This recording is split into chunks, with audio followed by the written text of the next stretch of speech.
Hi everybody, it's Tara Green here, and it is summer solstice, June 21st, 2022, 5:13 a.m. This is Eastern Daylight Time. I know it says 5:14 a.m.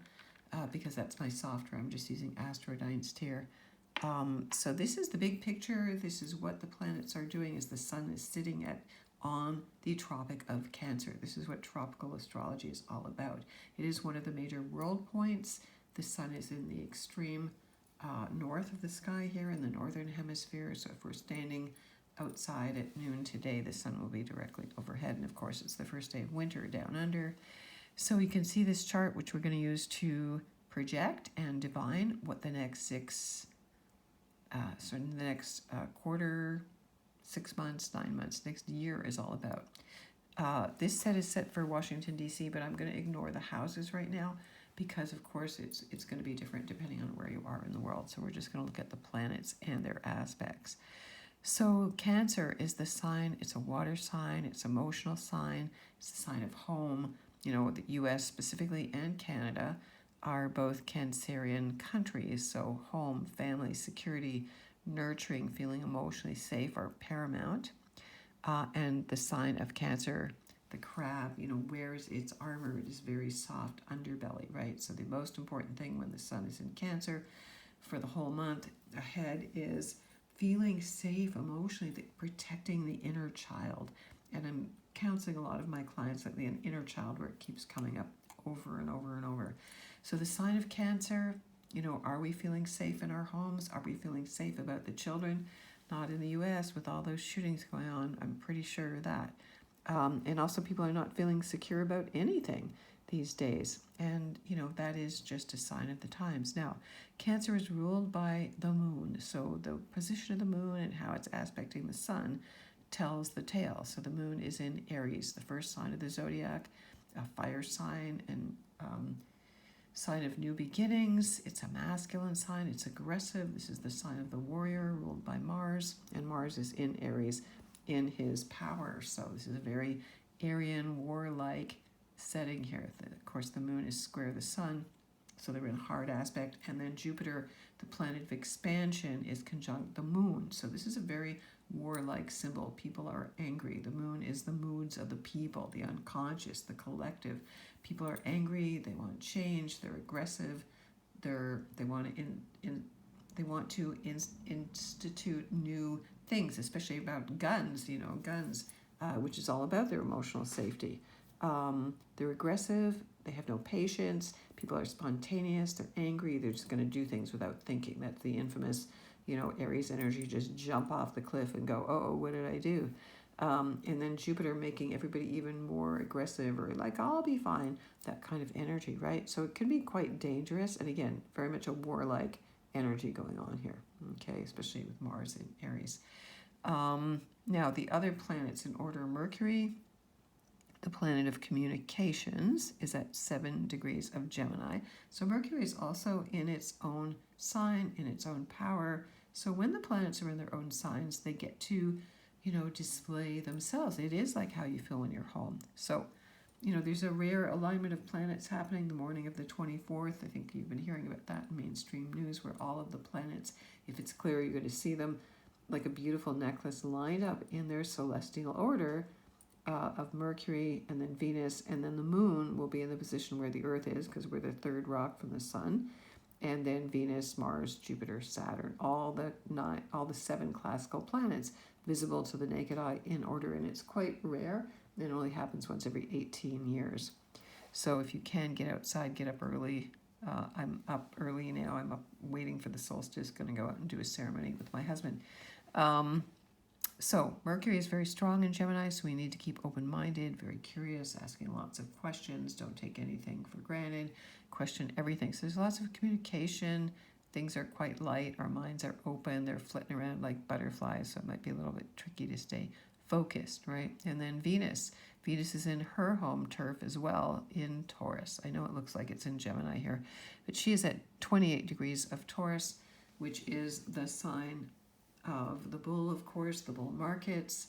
The markets are not very bullish these days, I have to say. in crypto or in the stock market as well. But Venus is conjunct to the fixed star Algol, one of the most famous or infamous, actually, feared star, the demon star. But she's not really a demoness. She was actually Medusa. So this is Medusa's head that turned men to stone because she was so powerful. Okay, so it's about women empowering themselves, getting that gaze to go. I remember a friend of mine used to say, her kids were so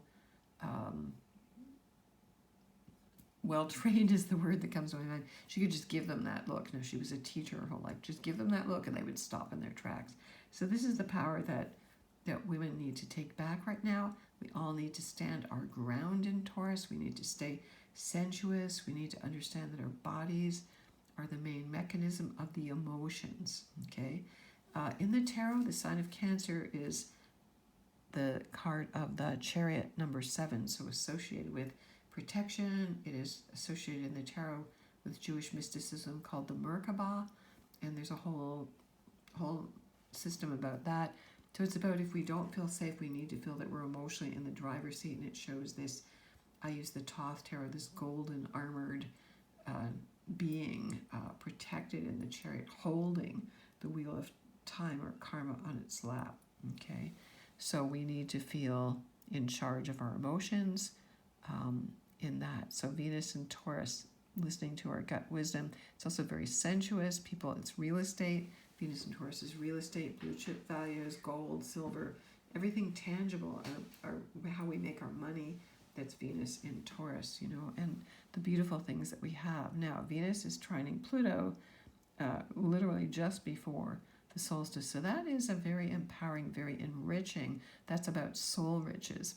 Pluto in Capricorn, Pluto is the sign of the soul in traditional astrology, modern astrology. Pluto, Hades, ruler of the underworld, lord of death, rebirth, transformation. In modern astrology, Pluto is associated with sex, money, power, control, and secrets. So I like to put all of that into the mix there, into the cauldron. So Pluto is retrograde at 28 degrees, trining Venus. So this is a very enriching energy. Again, stay grounded while this slow planned demolition is just starting here. And I don't like to mince words, and I remember predicting COVID and how you could not sugarcoat it. Now, if you do have planets in late Virgo, you will have a beautiful grand Earth trine. So if you're born in the last 4 days, I would say at Virgo, you get that nice energy. So you want to look at where Venus and Pluto are in your chart, to look at where the soul wealth, the body wealth, the practical wealth can come to you. Okay, now Mars, again, as we said, Mars is in his home sign as well. And so Mars is very happy there. Mars is pretty much close to Chiron, though, and Chiron, the wounded healer, means that we're also feeling very vulnerable and very wounded. And wherever Chiron is where the greatest healing is. Okay, so Chiron points out where we're vulnerable, where we need to do the work. If you're turning 50, you are going through your Chiron return, by the way. If you're 25, you're going through your opposition. Okay, so that's how long Chiron takes, more or less. It's not average. Chiron has a very elliptical kind of orbit. But Chiron is, either pull out the big guns and you defend yourself and you go to war against somebody else rather than looking at your own wounds, so where are we at with that? Jupiter, again, in Aries. So Jupiter is fired up, ready to go. Jupiter's only going to spend a certain amount of time in Aries. It's only going to get up to 8 degrees this summer and then move retrograde and return back to Pisces October the 28th till December the 20th. So then there's going to be a short return to Pisces. So remember that this is the time when all these planets are in their signs to really move ahead. Again, and Mercury has finally moved out of its retrograde shadow. Saturn, again, we talked about Saturn. Uranus, the planet that rules the internet, the planet of revolution and change and innovation and high tech and chaos, is at 17 degrees of Taurus, and it is squaring Saturn. Now, they've been in a big square since 2021. They are still in a square right now. A traditional square is when planets are 8 degrees apart. They are still within their squaring aspect. So, Saturn square Uranus is like, should I stay or should I go? So, paradoxically, Uranus rules Aquarius, and Uranus in Taurus, because Taurus is a fixed sign, just like Aquarius is, and just like Leo and Scorpio, they do not like change, right? But it's all about change and innovation. But you have to respect the change, you have to respect the history and figure out what you're going to innovate, what you're going to throw out, what you're going to, build on top of. And all great civilizations build on their past, right, and honor their past. So there's Uranus close to the North Node in Taurus at 21 degrees.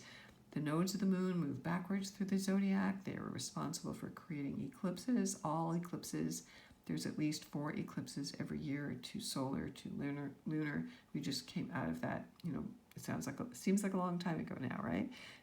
That last blood moon eclipse, there'll be 2 more eclipses this year. So Uranus conjunct the North Node is saying that we need to innovate. We need to be able to change things up. We need to let go of a lot of material possessions and the way we've thought about things. I think people taking for granted that they could afford things, that's really being taken away from you. You have to stay open-minded. You cannot cling to the past. You have to figure out how you're going to survive, okay? And South Node in Scorpio is very much about survival level, you know what I mean? Because if you're dealing with, sex, that's pretty much the main driver, sex, trying to be in control, and when there's very little that we really do control. So learning to look at the bigger picture, that is Saturn and Aquarius, look at what's really going on with technology, look at how technology is being kind of thrust upon us. I believe that because Aquarius is also that dual-natured sign, that the split when Pluto enters Aquarius in March 2023, that there will be people that really want to be those robotic AI, don't care about G5, whatever, and the people that are going to really go back to the land and develop that kind of age of Aquarius communal love and using some technology to help us. So right now, in crypto, it's interesting because Saturn and Uranus, Saturn is still bringing those restrictions. There's probably going to be more restrictions to lobbying crypto and things like that. So what else can we say here? Neptune. Okay, Neptune at 25 degrees of Pisces, trining the South Node. So this is a time to let go of old emotional projections and ideas and things that we have unconsciously taken in, the old patterns. Release that which does not serve your soul's growth. Okay, the South Node and Pluto are in a sextile to each other, which means they're supportive, and then Pluto is actually in conjunct the Sun. Okay, and so again, what our soul's wants, needs, desires are deep in our bodies, and where we need to move to right now. Kind of, we're not really seeing that, right? And I think because Neptune is in Pisces, back to Neptune, things are so confusing. It is very much about fake news. One side saying one thing, the other side saying that, just to pit people and situations against each other. So we need to get to our own spiritual source, okay? We need to be able to tap into that, and there are many ways to do that. So some people feel it intuitively, some people feel it through the body, some people feel it emotionally. It's never in the mind, though. I mean, you might get a thought, but the thought has to be attached to all of the intuitive knowledge. That's the first mover. So Neptune and Pisces, so paying attention to our dreams. Neptune is squaring the Sun because the Sun has just moved out of Gemini. Paying attention to your dreams, your intuition, your feelings, right? I mean, the planets have been moving a little bit more spread out than they were in that really tight aspect. The asteroids are kind of interesting here too. Juno, one of my favorite asteroids, the month of June is named after her, at 17 degrees Pisces, close to Neptune. She looks like a little star, a magic wand. The feminine form of genius was her original meaning, not just the goddess of marriage or midwives and childbirth, but the feminine form of genius is about multitasking and seeing every single aspect. Athena, the warrior goddess, is also conjunct to the North Node in Taurus. That's our highest goal, being Taurian, being solid, being sensuous, hanging on to what we've got, holding onto our tools and our resources, the land. Important. Athena wants to strategize about how we manage minerals and oil and gold and all of that stuff, right? And regulating. In a way, it's the bull markets, right? The corporations that have been earning billions. Well, the middle class is totally being phased out. What else can we talk about here? Vesta, the root word of investment. She is also at 5 degrees of Pisces. So the best investment we can make, Vesta rules the hearth and the home, which is what Cancer is all about, is to focus again. Focus, she represents keeping that eternal flame, which is always the symbol of spirit alive. So focusing on your own spiritual health, on your spiritual matters, and which does encompass everything. On a spiritual level, everything comes from spirit. We're really eternal souls, temporarily having a physical body here experience. So it's always spiritual, mental, emotional, physical. Okay. The mind is supposedly faster than the emotions, but really I think I'm questioning that, because the heart is what develops first. The brain is the operating system, so it's a matter of what you value most. So there's Vesta, investing in your own wellness, investing in needing to take time to listen and to receive spiritual wisdom, to listen to your body's wisdom, to listen to your heart. For women, to listen to the womb. The sign of Cancer is all about the womb. So as we're in the sign of Cancer, we're being initiated back to our mother's wombs, okay? This is literally the soul, time of the sun in Cancer. So this is the beginning of the return of the feminine half of the year. The masculine sun king now dies. This is called Litha in pagan cosmology. Wiccan cosmology. The sun is dying now into the feminine light, going through a 6-month journey until his rebirth. So this is the ascension, the rise of the feminine. This is the natural halfway midpoint for 3 days. The sun appears to stand still. That's what the standing stones were built for in Scotland, and that's Stonehenge, and all the druids are going to be gathering at Stonehenge, actually in a very few minutes. So Cancer, returning to the womb. The womb is the most sacred organ in existence. It is the only place where souls can land. And really, women need to understand about the sacredness of the womb. It can never be defiled. The karmic emotional energy is what's around the womb. It is not the sacred womb blood. It is not that sacred holy space, which is the same as the great void, the dark mother, the dark matter of space, which nobody really understands what it is. And it's all based on magnetism, actually. So the sun emits these toroidal fields of energy, which the earth absorbs. Everything is always in relationship to something else. So I want to wish you also, the asteroid Eros, one more thing here. The asteroid Eros is there at 24 degrees of Gemini. So I'm also trining Saturn. So an erotic energy, an erotic thinking. Like getting turned on by ideas, by thoughts, by questions, all of that. Ceres, the great mother, is exactly at the 15th degree of Cancer, the most powerful. And again, Ceres and mothering are the same thing. So Ceres is on the fixed star Sirius, where the U.S. sun is, and the U.S. made its declaration of independence on July the 4th to align with that star Sirius, which is part of the Isis-Osiris myth. Okay, so wishing you all the best blessings. I'm going to try and get this up ASAP, and it's almost actually the summer solstice right now. Midsummer Night's Dreaming is over. You got to wake up, and we're going to do our sun cells and welcome the sun. Wishing you all the best blessings. If you want to get in touch with me, I'm at tarottarot.com.